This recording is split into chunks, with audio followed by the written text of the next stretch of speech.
Puedes ir avisándome que estoy a 5 minutos de terminar, te lo agradezco. Muchísimas gracias, Natalia, por las palabras tan bonitas que me has brindado. Considero que de cada país de donde he trabajado, me falta algo.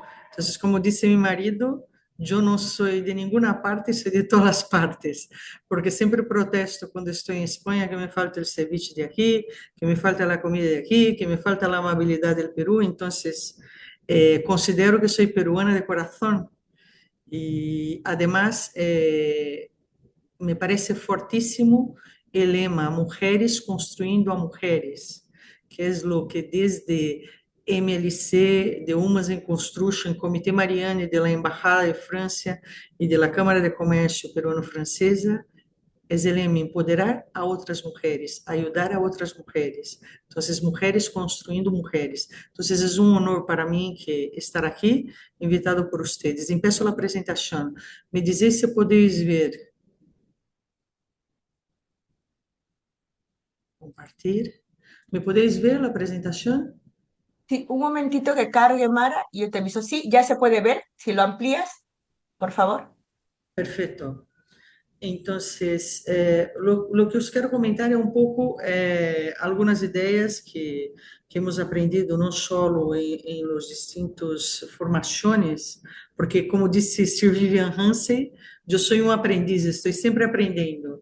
Estamos aprendendo mais de los DAPs, porque justo en el año 2013 que foi quando o FIDIC disse el Dispute Adjudication Board, e no 2017 é quando entra o outro A de avoidance, de prevenção, que aqui em Peru seria a Junta de Prevenção de Disputas. Então, é importante saber, eu comecei com os FIDIC em 2000, no ano 2000 não havia isto que temos agora. Vamos para adelante. Então, as oportunidades. Existem muitos modelos, não, de prevenção. O DAB é um deles. Se chama DAB, se chama Junta de Resolução de Disputas, há gente que crê que é distinto. Eu creio que, ao final, de lo que se trata é o mesmo. Prevenir, intentar evitar, não? E aplicar um modelo cuja a efetividade já tenha sido comprovada, porque vamos fazer experimentos com gaseosas, não? O Peru tem uma larga trajetória, especialmente os advogados, engenheiros e arquitetos do Peru, com as JPRDs. Então, por que vamos inventar outra coisa se já existe, não? E resolver as controvérsias de maneira temprana, intentar não chegar a um litígio, porque a obra não vai chegar a tempo e se vai gastar muito dinheiro, tanto de las partes, não, do cliente, que normalmente em las obras de infraestrutura pública, em la qual me dedico, é o Estado.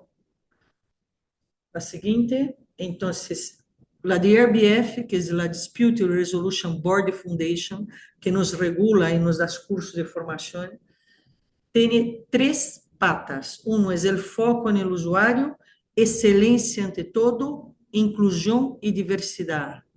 ¿Por que excelência ante todo? Temos que estar formados, temos que capacitar-nos e continuar. Isto é contínuo, não é agora é aprendido e paro, não? Temos que continuar. E a inclusão e a diversidade, porque todas e todos somos distintos. Somos cada um de uma raça, de um color, de um gênero, pero como disse um colega, Augusto Martínez Sussunaga, o talento não tem nacionalidade. Eu pongo la coma e digo, não tem gênero, não tem religião, não tem color. Então, ante todo, a excelência, não? E que é o foco, o usuário? Quem vai utilizar as obras que trabalhamos? Qual é o final? É o MTC? É o Provías Nacional? Não. É o usuário, que não terá sua carretera a tempo, que não terá seu hospital. Então, é importante. A opinião consultiva é algo que existe dentro de las FIDIC e é muito pouco usada. De hecho, há 2 semanas, com o engenheiro Carlos Vargas, promovido por MLC também, hemos estado em um taller bastante impressionante, onde nos indicava que o contratista pode solicitar uma opinião consultiva ao cliente. Pode ser que o cliente não queira, pero hay que convencer al cliente. Es importante saber que el DAB recomienda mucho el uso de las opiniones consultivas, pero no se sabe por qué no se utiliza. No llega ni a ser una controversia, es una charla y lo solucionamos ahí. Y aunque no que vaya por escrito, no es vinculante. Entonces, ¿por qué no intentar agotar, no? Porque sempre escuto que para sempre há soluções, há mil tipos de prevenções. Cada uma de nós outras que estamos aqui temos uma maneira ou uma forma de ver a prevenção, ou quizás uma maneira distinta de dar uma solução. Quizás eu hago um taco-taco de uma forma, vocês fazem de outra. Aqui é o mesmo. Então, há muitas formas de prevenir antes de chegar a uma controvérsia, não? Perdão. E importante, o custe de um DAB é 0,01% do valor da obra, ou seja, nada, peanuts. Por isso, a necessidade de ter o DAB desde o primeiro dia, que não custa nada, e deve começar com a firma do contrato, não quando há problemas. Têm que conhecer os senhores e as senhoras que estão aí, têm que conhecer o projeto inteiro para poder opinar quando há problema. Qual é o processo de seleção que nós estamos fazendo aqui em PMO Vias? É algo que hemos criado aqui, porque nem a DRBF, nem a FIDIC têm um processo de avaliação que hemos criado. Solicitar à DRBF sua lista de profissionais atualizadas para a América Latina. Evaluar a lista e aplicação de filtros e critérios de seleção. Como se faz para selecionar um arquiteto ou um engenheiro? Diretor do projeto, quantos anos de experiência? 20. É um viaduto, tem que ser experto em estruturas. Quantas estruturas habrá hecho? Mais de 10. Que cursos tem de FIDIC? Que cursos tem de DABs? Comunicar a los pré-selecionados a fim de proceder com a avaliação. Profissionais com nota aprovatória serão incluídos à lista final. Envio e aprovação por parte do cliente e de los profissionais potenciais. Nós proponemos ao cliente, pero es tripartito. O contratista, o executor também pode dizer, mira, eu não quero nada desta lista. Nós hemos hecho uma lista, oye, não quero, eu venho com o meu. Aí é decisão do contratista, pero nós com nosso cliente recomendamos, pero recomendamos nacionais e internacionais, engenheiros e abogados, porque consideramos que tem que estar os dois, engenheiros, abogados, arquitetos, tem que haver a técnica e a parte legal também. Importante. Então, quais são os requisitos para ser presidente de um DAB? Profissional, engenheiro ou abogado, experiência, arquitetos também, experiência específica na gestão contratual de contratos de estándar internacional, cursos de formação em FIDIC, acreditados por instituições da DRBF ou a própria FIDIC Academy, ou instituição, universidade reconhecida aqui no Peru, que emite este certificado, não? Habilidades blandas. Imaginem-se vocês o presidente se não tem habilidades blandas. Algo que é fundamental, porque vas a estar falando com outras duas pessoas, são três, que tens que consensuar, tens que falar com o contratista e tens que falar com o cliente, e fazer com que todos cheguem a um consenso.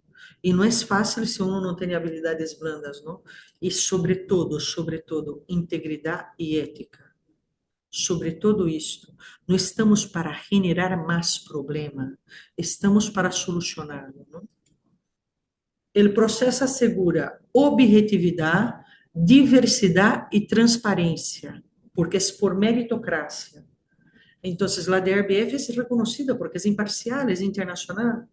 A diversidade, tratar com igualdade a todos os gêneros, e especialmente incluir as mulheres, porque temos poucas, temos que aumentar. Está claro que a transparência tem que existir. Se não existe transparência, não estamos aqui falando, não? E basado em la meritocracia. Tens a formação, tem o número de anos de experiência, tem os cursos, estás. Quais são os pontos claves, não, para utilizar garantizar o DAB? Estabilidade institucional. Que pena, não temos em Peru, e vocês o sabem. Nenhum país merece o que estamos passando aqui, porque incluso para um contrato G2G, que é o nosso, a pata mais importante é transferência de conhecimento e legado. Como vamos fazer se a cada 3 meses cambiam os técnicos do cliente? Que cambiem ministros, que cambiem políticos, não importa, pero abaixo não se deveria cambiar, não? O correto uso, respeitar a natureza do contrato, os modelos contratuais. Lo digo por mim mesma, que sou engenheiro, creemos que somos abogados e somos muito engenhosos. He hecho engenharia, me engenho. Não hagamos um Frankenstein. Existe. Aqui tem o rojo, o FIDIC rojo, tem o amarillo, tem o plata, tem o ouro. Usémoslo. Não inventemos, não? Como ha dicho Natália, ayer se ha hablado de los contratos estándares. Se afine que nem que outros, porque é distintos, ¿eh? Sea lo que se amolda a vuestro cliente e a vuestra obra e lo que ustedes tenham confiança também. E a capacitação, a formação do talento público e fortalecimento institucional. É importantíssimo que nos capacitemos, nós outras mesmos, continuando a capacitar-nos e os demais. Entonces, no tengo nada más que decir. Rápidamente os he dado un repaso. No sé si tenéis alguna duda. Estoy abierta a escucharlos. Muchísimas gracias, Silmara, por tu participación y sobre todo por lo que comentas, ¿no? Lo importante de saber elegir un DAP tiene que ver con la responsabilidad y con las consecuencias de las funciones de ese DAP, ¿no? Quiero enfatizar bastante lo que has dicho, el tema de la objetividad, la diversidad y la transparencia, ¿no?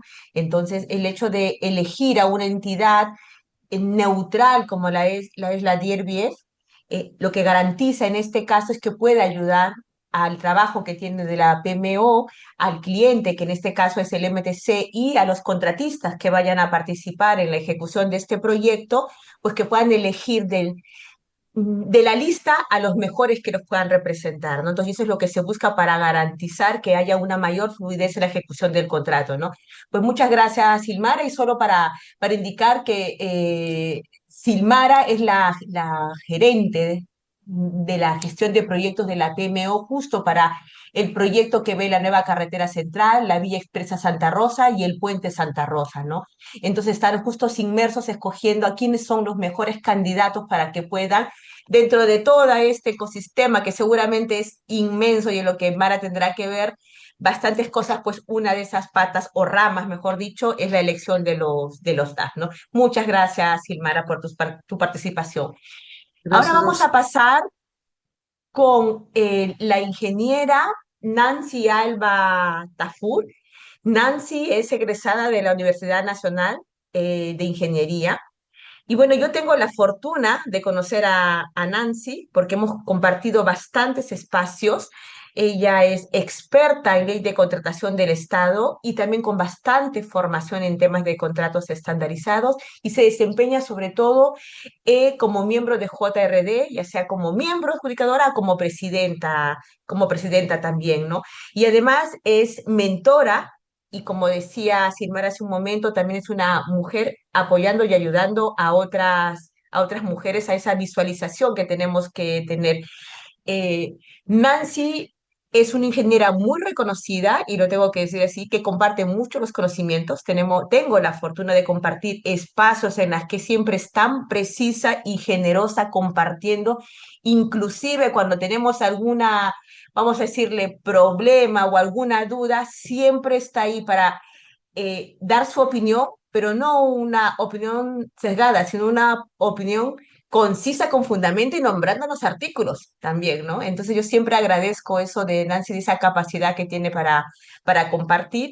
Y bueno, ahora vamos a escuchar a Nancy también con un tema, y en este caso, igual que Silmar habló de contratos estandarizados y los DAF específicamente, pues Nancy ahora nos va a hablar de lo que es la JRD y bueno, los cambios que han habido con la nueva ley y hablar de un tema específico.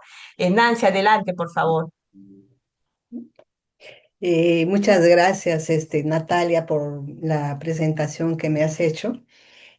Saludo a todos los presentes en esta tarde y agradezco también a CAE por habernos invitado a esta octava cumbre de mujeres en el mundo del arbitraje.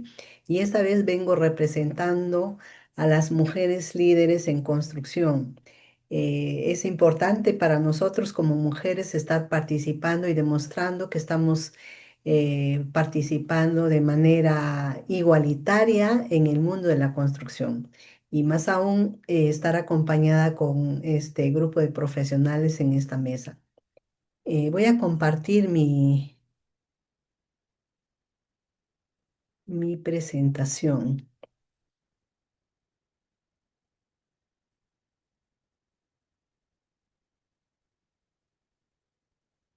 Ya.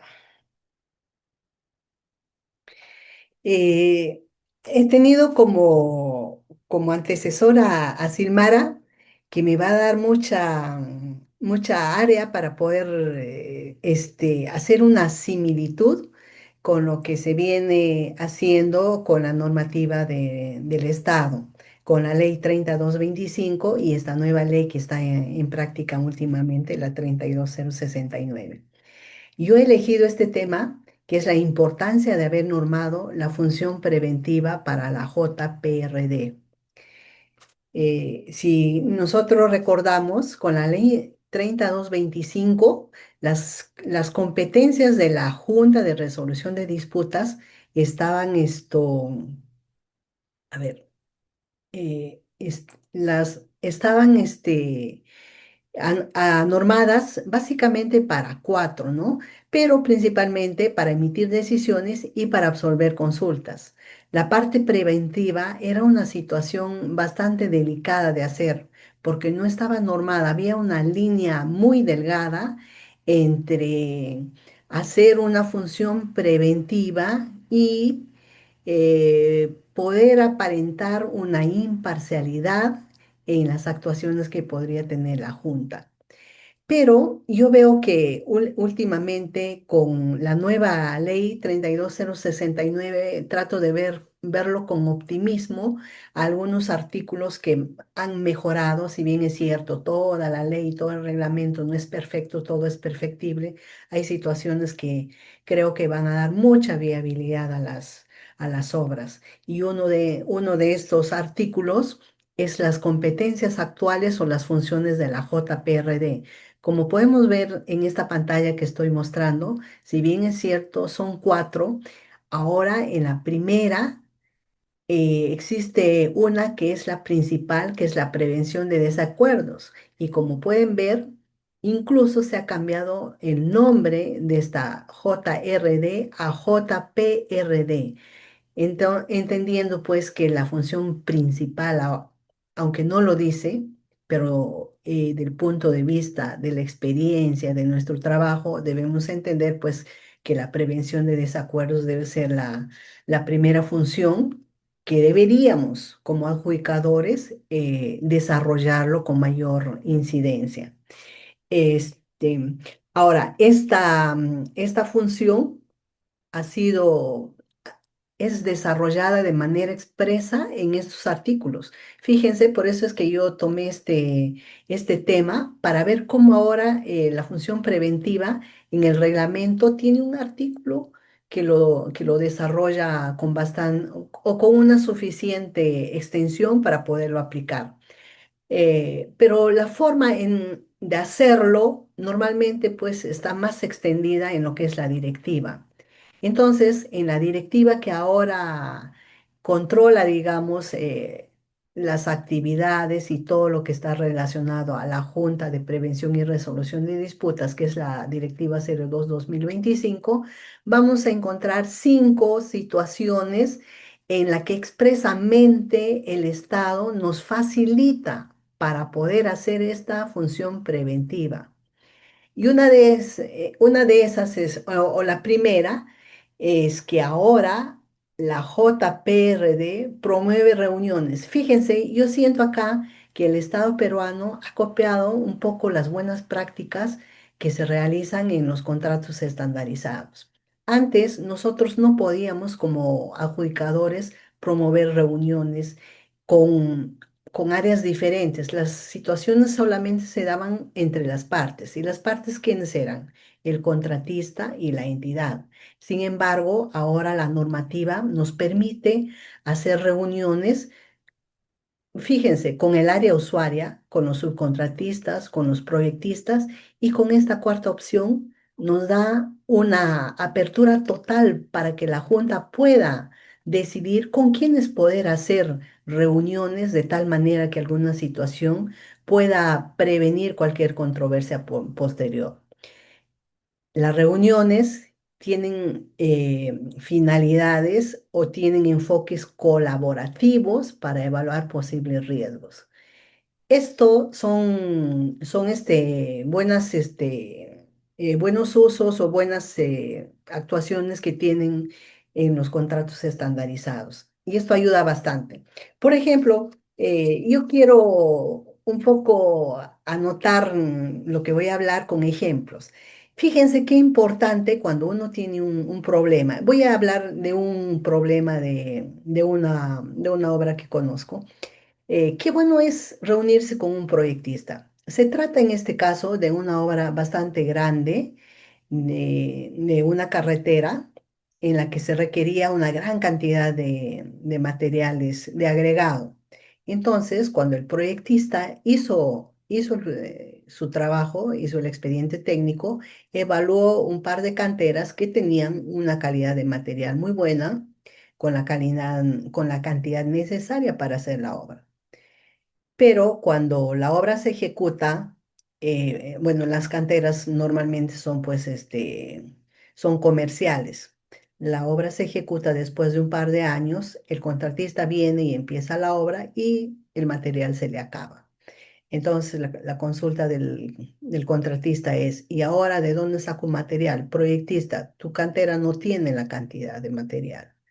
Entonces, esta obra estaba con la ley anterior, ¿no? El proyectista dice, no, cuando yo hice tenía el material suficiente para hacer la obra, y ahora no es mi problema.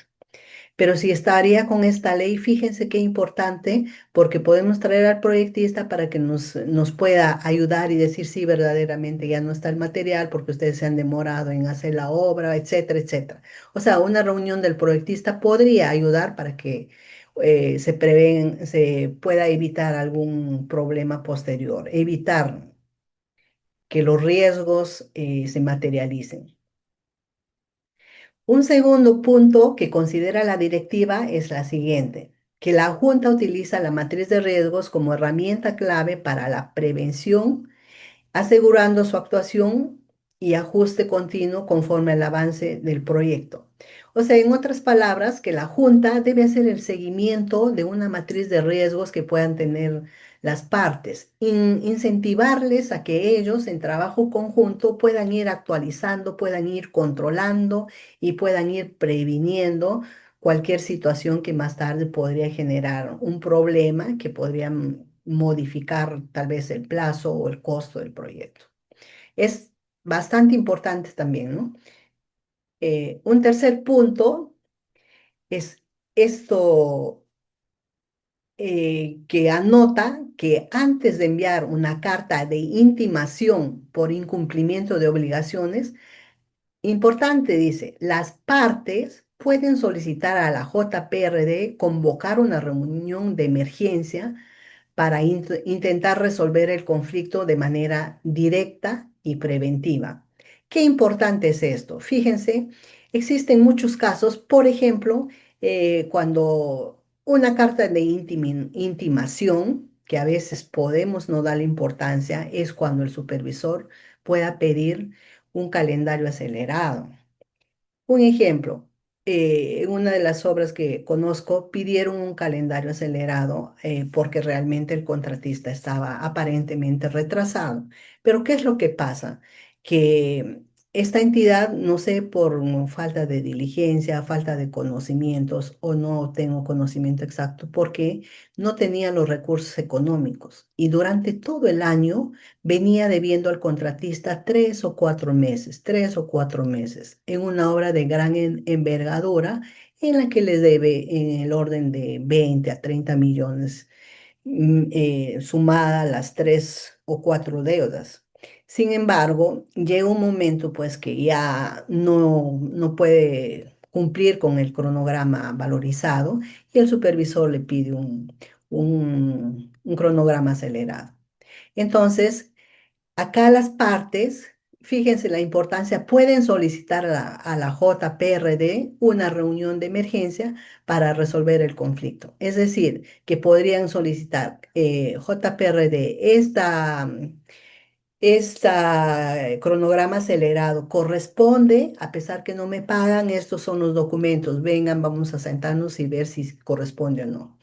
Y es importante también que siendo convocando una reunión de emergencia, también se requiere la participación integral de los adjudicadores, porque las reuniones de emergencia pues son de emergencia, ¿no? Van a pedir faltando o teniendo un plazo de 2, de 3, de 5 días. Y muchos de los profesionales pueden decir, yo no puedo, puedo de acá a 15 días, puedo de acá a 21 días. En ese caso, no estaríamos cumpliendo con las necesidades que tienen en las partes. Un cuarto punto es el siguiente, ¿no? Que antes de que la entidad tome una decisión respecto a una SAP o modificación contractual o sobre una propuesta de cambio de ingeniería de valor, puede solicitar a la JPRD una reunión en la que las partes expongan su posición. Acá me preocupa un poco la normativa en la que dice puede. Cuando dice puede, pues el Estado peruano significa que no lo hace, ¿no? Sin embargo, esperemos que haya mejor entendimiento de las entidades para que este puede se convierta en un debe. En la experiencia que yo tengo, bueno, podría decir que he estado involucrada en la emisión de unas 100 decisiones. De esas 100 decisiones, por lo menos un 85 o un 90% están relacionadas a las ampliaciones de plazo. Entonces, con este ítem de la directiva, hacer estas reuniones va a significar resolver o decidir de manera rápida, de manera más oportuna, esa solicitud de ampliación de plazo que habría pedido el contratista. O cualquier modificación contractual también, porque hay modificaciones pequeñas que pueden generar modificaciones de plazo que la entidad simplemente dice no y no y no. Entonces, ante esas dificultades que yo considero, el Estado se ha dado cuenta que todas las decisiones o la mayor cantidad de decisiones, he escuchado en alguna ponencia en que el 90% de las decisiones se refieren a ampliaciones de plazo. Entonces, tenemos acá pues una parte de la norma que nos da mucha facultad para que las obras puedan agilizarse.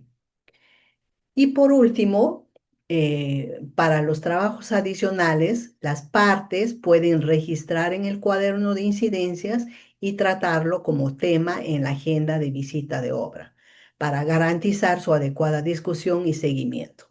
¿Por qué? Porque es increíble que sabiendo la definición de un adicional, una entidad diga no te apruebo. Sí, la definición de un adicional es pues es el trabajo necesario que no ha sido contratado para que la obra pueda funcionar a cabalidad. Entonces es inentendible que una entidad diga el adicional no te apruebo. Entonces, esos son los 5 aspectos importantes que la directiva, en este caso, lo ha anotado expresamente para que nosotros, en calidad de adjudicadores, podamos dar más viabilidad a las obras. Eso es lo que en esta tarde yo quería resaltar y que en calidad de adjudicadores hagamos uso lo más posible de esta normativa, de tal manera de dar viabilidad a las obras. Muchas gracias. Muchísimas gracias, Nancy. La verdad que siempre es un gusto escuchar lo cercana que eres contándonos y cómo a través de los ejemplos de tu labor como adjudicadora nos puedes compartir y explicar además cómo va la aplicación de los distintos artículos de la normativa. Quiero enfatizar algo que que además lo has mencionado dentro de la nueva ley, es que sí se está colocando procedimientos para la función preventiva. Y esto, además, que se utiliza para el fin, que es el continuar con el proyecto, es que también las partes puedan entender en qué consiste la función preventiva y no puedan entender que de cierta manera los adjudicadores se extralimitan de sus funciones, ¿no? Entonces es importante que con los más y con los menos que pueda tener esta nueva ley, sí que vamos madurando y vamos en el camino, ¿no? De poder hacer la prueba y error, como se dice. Ya vamos asentando lo que queremos y con esto yo creo que se tiene que volver de una manera natural el sentir que una JPRD forme parte de un proyecto, ya no como algo impuesto, sino como una herramienta esencial. Y vuelvo a repetir que sea natural, que siempre cuando se piense en un proyecto y en la ejecución, se entienda que por defecto siempre tiene que haber unos adjudicadores que lo que van a permitir es la fluidez del proyecto. Así que muchísimas gracias, Nancy, por tu exposición y vuelvo a repetir por lo cercana que siempre eres dando los ejemplos para que todos los podamos entender. Ahora vamos a continuar con Julia Castilla. Julia es abogada con maestría en Derecho Civil por la Católica, por la PUC, con maestría en Gestión Pública, con posgrados en contrataciones del Estado, con la especialización también en Derecho Administrativo, los cursos para árbitros y bueno, con bastante experiencia, sobre todo en el sector público y también en el sector privado. A Julia, y que de cariño le decimos Julita, pero no porque sea la más joven, porque de hecho es la más joven, sino también por el trato siempre cercano, cariñoso y respetuoso que tiene hacia los demás. Y esa es una cosa que te lo admiro, Julia, siempre tienes una sonrisa y una palabra adecuada y siempre en buenos términos para explicarnos algo. Así que muchísimas gracias por tu participación. Y Julia nos va a hablar de un tema muy interesante y además cuando lo propuso, la verdad que me llamó la atención porque es muy necesario y a veces no es que no los olvidemos, sino que quizás no lo hablamos, ¿no? Y creo que esto puede, de hecho ella lo va a explicar dentro de la Junta de Prevención de Resolución de Disputas y con el tema de arbitraje y con el tema de la ley, pero también es muy aplicable al tema de los contratos estandarizados, ¿no? Julia nos va a hablar del análisis costo-beneficio como herramienta estratégica previa al arbitraje, ¿no? Derivada de la JPRD, ¿no? Vuelvo a enfatizar que si bien es cierto, lo va a hablar dentro de la ley de contratos del Estado, sí que es cierto que debería siempre todas las áreas legales o las áreas técnicas o las personas que toman las decisiones tener ese análisis costo-beneficio y si es que debo o no debo ir a un arbitraje. Más que por un tema de querer imponer mis ideas o querer que alguien me dé la razón, no olvidarnos justo de lo que es el costo que conlleva esto y vamos a ver qué estrategias nos va a hablar Julia. Yo la voy a apoyar con el tema de las diapositivas. Un momentito. Muchas gracias, Eh, Natalia, por la presentación tan cálida. Reciban todos un cordial saludo. Quiero agradecer al Círculo de Arbitraje con el Estado por la invitación y definitivamente por la oportunidad de participar en esta octava cumbre de mujeres en el mundo de arbitraje como una de las afiliadas también a la asociación que integramos muchas mujeres líderes en construcción, ¿no? Mi nombre es, como lo ha mencionado Natalia, Julia Elisa Castilla Poicón, soy abogada y hoy tendré el gusto de acompañarlos por los minutos que restan para conversar acerca de un tema bastante interesante, sobre todo muy relevante para la práctica arbitral, ¿no? El análisis costo-beneficio como una herramienta estratégica previa al arbitraje derivado de la JPRD. Empecemos. Aquí en la siguiente diapositiva vamos a denotar brevemente la base legal, que es la Ley 32069, que es la Ley General de Contrataciones Públicas, el Decreto Supremo 9 del 2015, la Directiva del OCE 2-2025, ¿no? En la siguiente diapositiva he querido evidenciar poco a poco el paso que hemos dado, ese paso importante para efectos de la incorporación de los mecanismos de solución de controversias, ¿no? En la siguiente diapositiva, por favor, Natalia, eh, Primero, señores, debemos de reconocer que los contratos de obras en el Perú presentan históricamente un alto nivel de conflictos, no porque yo lo digo, no porque Natalia o todos los presentes lo digamos, sino porque la práctica nos ha enseñado ello. Esto responde a múltiples factores, dificultades técnicas en la ejecución de los proyectos. Cuando aparecía una controversia, muchos funcionarios optaban directamente por el arbitraje, ¿no? A ello se suma que el arbitraje, si bien es un mecanismo especializado y necesario, suele tomar un tiempo en ocasiones más de lo que en la práctica nos ha enseñado la Junta de Resolución de Disputas, hoy JPRD. Permítanme comentar un caso bastante puntual. En una obra pública en la que participé como asesora, porque he participado como asesora legal en entidades públicas, el contratista y la entidad decidieron resolver el contrato, mientras el proceso y también decidieron llevar a controversia esa resolución de contrato, ¿no? Y mientras el proceso seguía su curso, quedó un saldo de obra pendiente por ejecutar. Ante esa situación, señores, la entidad decidió ejecutar ese saldo por administración directa. Sin embargo, el tribunal emitió su laudo después de que la entidad ya había culminado esos trabajos. ¿Cuál fue el pronunciamiento? Y aquí sí quiero resaltar que ninguna de las resoluciones de contrato era válida. En otras palabras, señores, el contrato seguía vigente y debía producir todos sus efectos. Por tanto, el contratista, según esa decisión arbitral, debió de continuar ejecutando la obra. Este caso, señores, nos evidencia con total claridad lo que ocurre cuando las decisiones no llegan en el tiempo que los usuarios requerimos. El resultado de estos tres puntos es conocido por todos, ¿no? Obras con problemas más de lo previsto, incrementos de presupuesto y una pérdida de eficiencia que impacta tanto a los actores del proyecto, entidad, contratista y por supuesto al ciudadano que sería el actor más importante, ¿no? Frente a este escenario surge la JPRD como una respuesta estratégica para romper este ciclo. En la siguiente diapositiva, por favor, Natalia, la Junta interviene de manera temprana, resuelve con mayor celeridad y permite que el proyecto continúe avanzando mientras se atienden los problemas, ¿no? Su finalidad es clara, privilegiar la prevención, minimizar el impacto de los conflictos y sobre todo asegurar que la obra no se detenga. Ahora bien, para comprender adecuadamente el rol de la JPRD, es fundamental revisar el contenido que está en la siguiente diapositiva.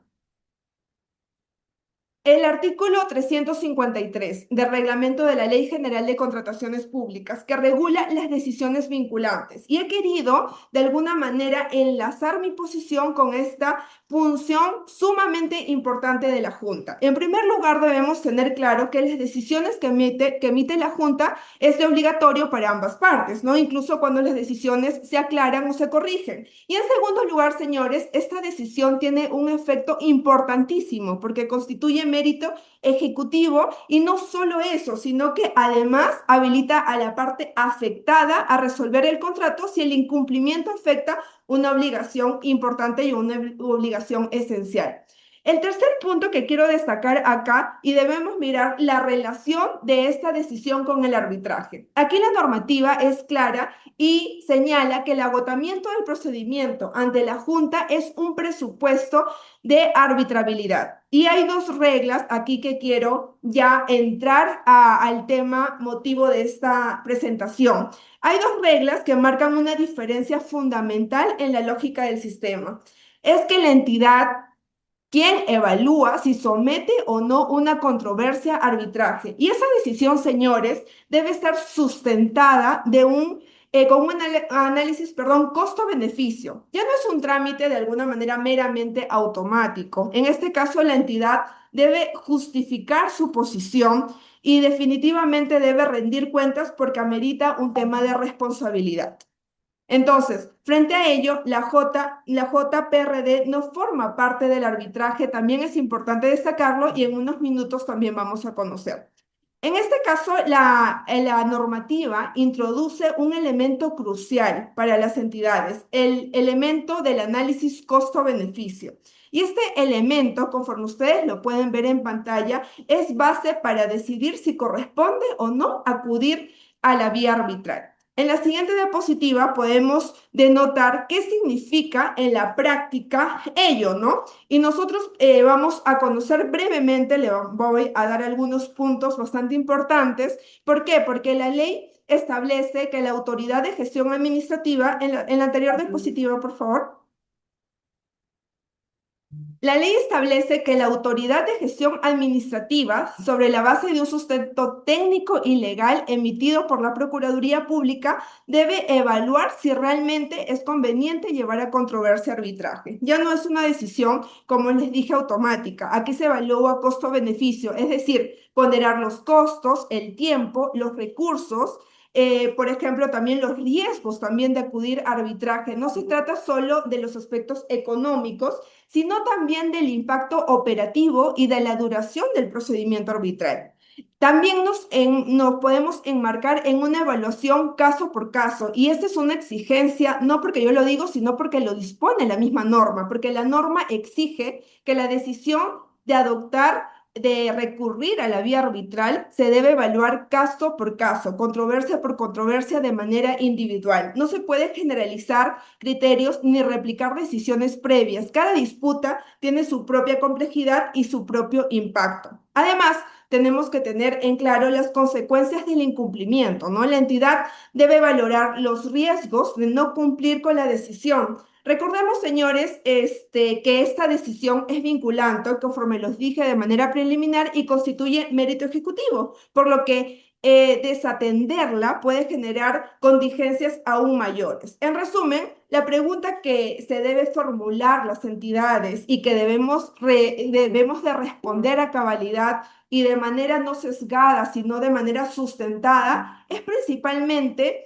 ¿conviene ir a arbitraje? Este esquema que pueden ver en pantalla pretende que el arbitraje deje de ser una reacción automática, una reacción no. ¿Y qué pasa si es que no someto a arbitraje por ser un funcionario público, no? Y se convierta en una decisión consciente, en una decisión razonada y alineada sobre todo a los intereses del proyecto y también de la propia entidad, porque todo arbitraje genera costos, costos humanos, costos económicos. Ahora, para diferenciar un poquito y enmarcarnos bien en cada uno de estos puntos que se puede involucrar de alguna manera por recurrir a la vía arbitral, vamos a la siguiente diapositiva y lo he querido denominar en principio costos directos, costos indirectos, beneficios potenciales. En los costos directos vamos a tener principal los honorarios de los árbitros, vamos a tener que pagar honorarios de los árbitros, costos de abogados y peritos, si es que lo hubieran los peritos, los peritajes, gastos administrativos del centro arbitral, costos de recopilar evidencias, pruebas in situ, estudios técnicos, y como costos indirectos podríamos tener los impactos en el flujo de caja de la propia entidad, el riesgo reputacional, de alguna manera el deterioro también de las relaciones contractuales y no que simplemente a mí como entidad me vean, no, simplemente por curarse en salud recurre a la vía arbitral. Además, beneficios potenciales sí también podrían existir como la recuperación económica por pretensiones, correcciones de decisiones erradas por la Junta, establecimientos de un precedente favorable, liberación de contingencias contables. Y como otro punto también que he querido desarrollar es la probabilidad de éxito. Esto es bastante importante porque ¿con qué recursos yo voy al arbitraje? ¿Cuál es mi fuerza técnica de la posición propia versus la del contratista? El historial de las decisiones arbitrales en casos similares, la calidad de mi peritaje, los documentos y pruebas y evidencias que yo puedo recopilar. Y en tiempos también es fundamental tener bastante claro la duración estimada del arbitraje, el impacto en los cronogramas contractuales y, señores, esto ayuda a justificar por qué se toma una determinada decisión. Además, los beneficios de aplicar análisis costo-beneficio antes del arbitraje nos va a ayudar a evitar arbitrajes de alguna manera innecesarios o poco rentables, ¿no? Porque, ¿qué pasa si es que finalmente mis honorarios van a estar por encima de lo que yo voy a ganar en el arbitraje? Y no solo económicamente, sino también en tiempo. Asimismo, podemos optar por optimizar los recursos económicos y también legales, fortalecer la estrategia procesal si se decide ir a arbitraje y mejorar el tema contractual, aumentar definitivamente la predictibilidad en la gestión de las controversias y los riesgos también, porque existen riesgos de no realizar este análisis, es asumir arbitrajes perdidos desde el inicio, costos gigantes que no los vamos a recuperar y retrasos graves en la ejecución propiamente de los contratos, ¿no? Exposiciones a contingencias definitivamente legales. En la siguiente diapositiva, para comprender quién toma finalmente la decisión de acudir o no a un arbitraje, es la autoridad administrativa de cada entidad. Y aquí la norma lo delimita bastante bien. En el tema de los ministerios es el secretario general, en los gobiernos regionales es la gerencia general regional, en los gobiernos locales es la gerencia municipal, en los organismos públicos y empresas del Estado es la gerencia general. Además, en los programas y proyectos es el director ejecutivo. En consecuencia, señores, cuando surge una controversia y ya existe una decisión vinculante de una junta, las personas que deciden si se recurre o no a un arbitraje es esta autoridad administrativa quien debe tomar la decisión importante en base a un análisis técnico, en base a un análisis legal y sobre todo de costo-beneficio conforme lo ha prescrito la normativa. En la siguiente diapositiva, sí quería, no quería dejar pasar esta oportunidad también para mencionar que la Junta no forma parte del arbitraje, ¿no? Una vez que la disputa pasa a la vía arbitral, los participantes de la Junta ni siquiera pueden actuar como árbitros, como testigos, ni como peritos en la controversia arbitral, ¿no? En la siguiente diapositiva vamos a ver también un punto importante porque aunque Pladicoc es la plataforma donde deben registrarse los laudos y sus actuaciones complementarias, a la fecha no existe un registro de alguna manera sistematizado ni consolidado sobre los resultados de la Junta, ¿no? Eso se debe a que el mecanismo es reciente y todavía no se cuenta con información suficiente para generar indicadores oficiales. Lo que sí les podría decir y se aprecia en la práctica es que los arbitrajes que se vienen interponiendo están vinculados principalmente a temas económicos como la determinación de gastos generales y los efectos de las ampliaciones de plazo, que en la práctica también lo he visto mucho cuando he estado asesorando al Estado y también a contratistas, que lo muy recurrente de llevar o someter a controversias son las ampliaciones de plazo, ¿no? Ahora bien, los invito a reflexionar en relación a la pregunta final para hacer este cierre de esta pequeña presentación. En la siguiente diapositiva, esta pregunta nos invita a reflexionar sobre la práctica real, ¿no? En el día a día, señores, sabemos que en la gestión pública muchas veces lo que se sanciona no es la acción, conforme lo dije de manera preliminar, sino la inacción. Y frente a este temor, es comprensible que algunos funcionarios opten por acudir al arbitraje como una decisión segura o menos riesgosa, ¿no? Sin embargo, la norma incorpora esta herramienta, el análisis costo-beneficio, precisamente ¿para qué? Para optar con criterio, para actuar con razonabilidad, para actuar respaldados técnica y legalmente, ¿no? Y lo cierto es, señores, que es una herramienta súper valiosa. En mi experiencia, tanto trabajando con empresas privadas como con el Estado, he visto cómo un análisis previo y serio ha llevado en determinados casos a decidir no continuar con determinadas controversias cuando los sustentos no eran suficientemente sólidos, ¿no? Y es una práctica sana, es una práctica también la debemos de ver como una práctica eficiente y que también, conforme lo he mencionado de manera preliminar, optimiza recursos. Algo similar, señores, ocurre con la decisión de interponer o no una acción de anulación del laudo, ¿no? El titular de la entidad debe evaluar si realmente vale la pena iniciar o no ese proceso, considerando riesgos, probabilidades de éxito y el impacto. Y aquí les planteo una pregunta ya para finalizar. El hecho de que el titular de la entidad evalúe el inicio de una acción de anulación del laudo ha disminuido por el simple hecho de analizar ese aspecto.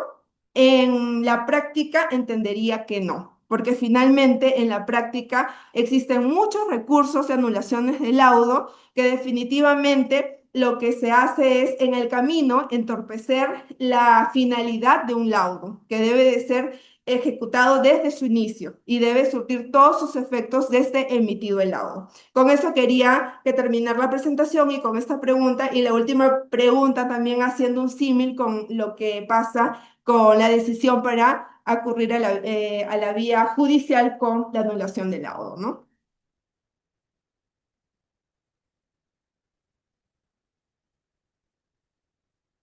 Muchas gracias, Natalia.